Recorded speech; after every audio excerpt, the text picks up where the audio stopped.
Əs-Saf Səf surəsi. Mərhəmətli və rəhimli Allahın adı ilə. Göylərdə və yerdə olanların hamısı Allahın şəninə təriflər deyir. O, qüdrətlidir, müdrikdir. Ey iman gətirənlər! Ne üçün siz etməyəcəyiniz şeyləri danışırsınız? Etməyəcəyiniz şeylərdən danışmağınız Allah tərəfindən böyük nifrətlə qarşılanır. Şübhəsiz ki, Allah möhkəm bir divar kimi səf-səf düzülüb, onun yolunda vuruşanları sevir.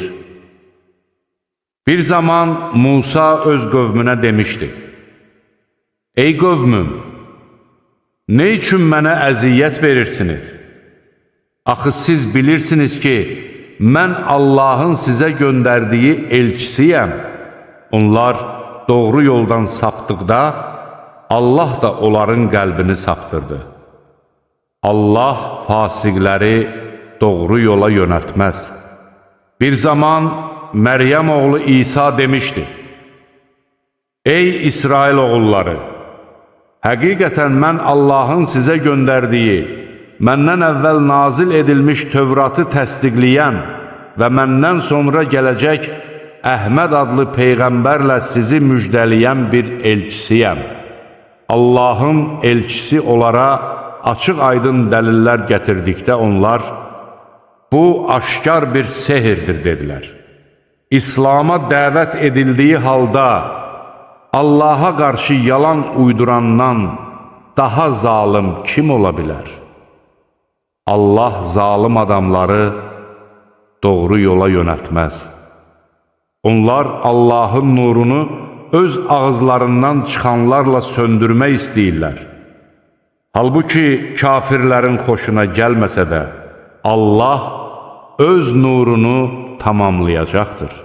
Müşriklərin xoşuna gəlməsə də, İslam dinini bütün dinlərdən üstün etmək məqsədi ilə öz elçisini hidayət və haqq dinlə göndərən odur.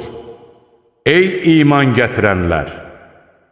Sizi ağrılı-acılı əzabdan xilas edəcək bir ticarəti sizə bildirimmi? Allaha və onun elçisinə iman gətirin. Allah yolunda malınız və canınızla cihad edin. Bilsəniz bu sizin üçün nə qədər xeyirlidir. Bu təqdirdə O sizin günahlarınızı bağışlayar və sizi ağacları altından çaylar axan cənnət bağlarına və Ədm bağlarındakı gözəl məskənlərə daxil edər. Bu, böyük müvəffəqiyyətdir. Sevdiyiniz başqa şey də vardır.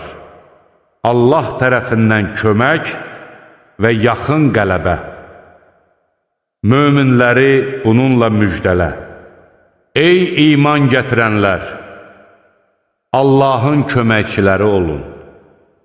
Necə ki, Məryəm oğlu İsa həvarilərə Allah yolunda kimlər mənə köməkçi olacaq demiş, həvarilər də bizi Allahın köməkçiləri demişdilər. İsrail oğullarından bir zümrə iman gətirdi, digər bir zümrə isə kafir oldu. Biz də iman gətirənləri düşmənlərinə qarşı qüvvətləndirdik və onlar üstün gəldilər.